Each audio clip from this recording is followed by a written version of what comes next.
양의 문이라는 게 뭘까요? 여러분, 양의 문이라는 게 양우리에 문이 딱 하나 있다는 거예요. 양들이 그 양의 문이 딱 만들어지는 순간 그 우리 바깥과 우리 안이 결정되는 거죠. 그죠? 그리고 문이 아닌 다른 곳으로는 아무것도 들어가지 못하도록, 나오지도 못하도록 하는 안전과 보호의 개념이 양의 문에게 있는 거예요. 근데 그 양의 문이 누구라고 말씀하시는 거예요? 예수님이라는 거죠. 예수님. 그러니까 양들은 꼴을 먹기 위해서도 양의 문을 통과해야 하고, 그리고 그 어두컴컴한 밤에 안전을 보호받으려면 또 양의 문을 통과해서 그 안에 들어가야 돼요. 아무도 이 문을 통과하지 않고는 들어갈 수 없는, 그게 양의 문이라는 거예요. 오늘 이 말씀이 주시는 이야기를 몇 가지로 여러분과 좀 나누려고 하는 거예요. 첫 번째 말씀은 이거예요. 우리에게는 문이 필요하다는 거예요. 우리에게는. 그러니까 다시 말하면 우리의 현실을 직시해야 된다는 거예요. 우리의 현실을. 우리의 현실이 뭐냐면 우리는 문이 없이는 풍성함을 얻을 수도 없을 뿐만 아니라 안전함을 보호받을 수도 없다라고 하는 거예요.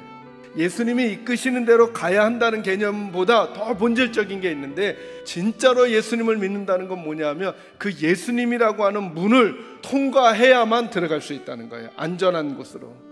그러니까 예수님이 옆에 있는 것만 가지고는 안 되는 거예요. 지금 그림으로 예수님이 앞서가시고 우리가 따라가는 개념이 아니라는 거예요. 그분의 인격과 그분의 존재를 우리가 통과해야만 된다라고 하는 거예요.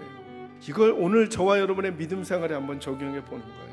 나는 앞에 계신 예수님을 따라가려고 하는 건가, 예수님이 말씀하시는 것을 들으려고 하는 건가의 수준을 넘어서서 나는 그 예수님을 통과하고 있는가, 정말 그 예수가 내가 통과해야 될 문이라고 생각하고 그 예수님을 통과하고 있는가, 이 이미지가 우리에게 있어야 한다는 거예요. 그러지 않으면 목자 되신 예수를 만날 수가 없는 거라는 거예요. 그러고 나니까 여러분, 앞이 잘 보이지 않는 양에게 제일 중요한 태도가 뭘까요? 듣는 거죠. 목자의 음성을 듣는 거예요.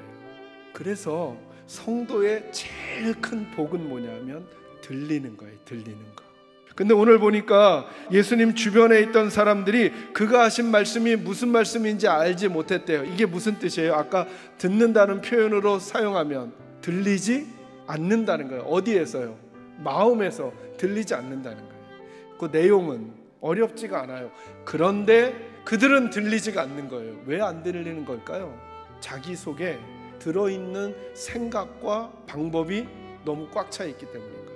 저는 저와 여러분, 우리 사랑하는 계산제교 성도들은 그렇구나, 나는 목자의 음성을 듣지 못하면 살 수 없는 연약한 존재이구나라는 사실을 빈 마음으로 늘 하나님 앞에 예배할 때마다, 기도하고 말씀을 대할 때마다 그 태도를 가짐으로 저희들에겐 하나님의 음성이 들려지는 복이 있기를 주의 이름으로 축원합니다.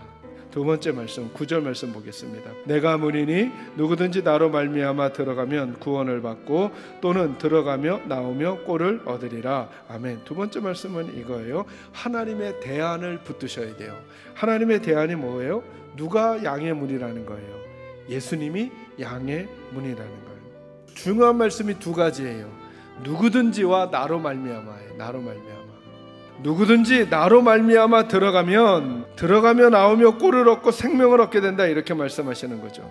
그러니까 예수 믿고 구원받는 데는 제한이 없어요. 제한이. 어떤 조건이 채워져야만 양의 문으로 들어가는 게 아니에요. 누구든지예요. 누구든지. 그러니 저와 여러분에게도 지금 기회가 있는 거예요. 이미 예수를 믿은 분들이라면 그 문을 통과했겠지만, 혹시 교회를 다니고는 있지만 교회를 다니는 것과 예수가 양의 문인데 예수님을 통과한 것과는 그림이 좀 다르죠. 여러분의 마음의 문 안에 예수를 모셔오는 거예요. 예수에게 여러분의 인격과 존재를 던지는 거예요. 나는 이제부터 예수와 함께 살아가겠습니다. 그 예수님을 붙들고 살겠습니다. 예수 때문에 살겠습니다 라고 하는 고백이 저와 여러분을 하나님의 은혜 가운데로 부르는 거죠.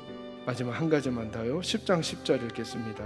도둑이 오는 것은 도둑질하고 죽이고 멸망시키려는 것뿐이요, 내가 온 것은 양으로 생명을 얻게 하고 더 풍성히 얻게 하려는 것이라. 아멘. 마지막 말씀 이렇게 정리해 드리려고 하는 거예요. 믿음 생활에 바른 그림을 그리셔야 돼요. 어떤 분들은 예수 믿고 구원받는다라는 것을 천국 가는 문제로만 생각하는 거예요. 근데 성경은 그렇게 그리지 않아요. 천국 가는 그 백성들이 이 땅의 삶을 하나님이 주시는 의미 있는 삶으로 살아가는 것까지가 구원이라는 거예요. 그래서 하나님은 천국에만 관심이 있는 게 아니라 이 땅에서 살아가고 있는 저와 여러분의 구체적인 삶의 문제로도 관심이 있으시다는 거예요. 그러니 우리들은 천국을 확보한 사람들로서 이 땅의 삶에도 하나님의 백성다운 표정과 태도, 자세가 나오는 일에도 정말 씨름하며 살아가야 한다는 거예요. 저는 여러분에게도 이 소망이 생겨지기를 원하고, 여러분의 사정과 형편이 어떠하든 예수 때문에 새로운 삶이 가능해진다는 사실을 믿으시고 들어오며 나오며 항상 하나님께로부터 꼴을 얻으시고 그 꼴을 얻으신 것으로 다른 이들을 행복하게 하며 살아가시는 축복의 통로가 되시기를 주님의 이름으로 축원합니다.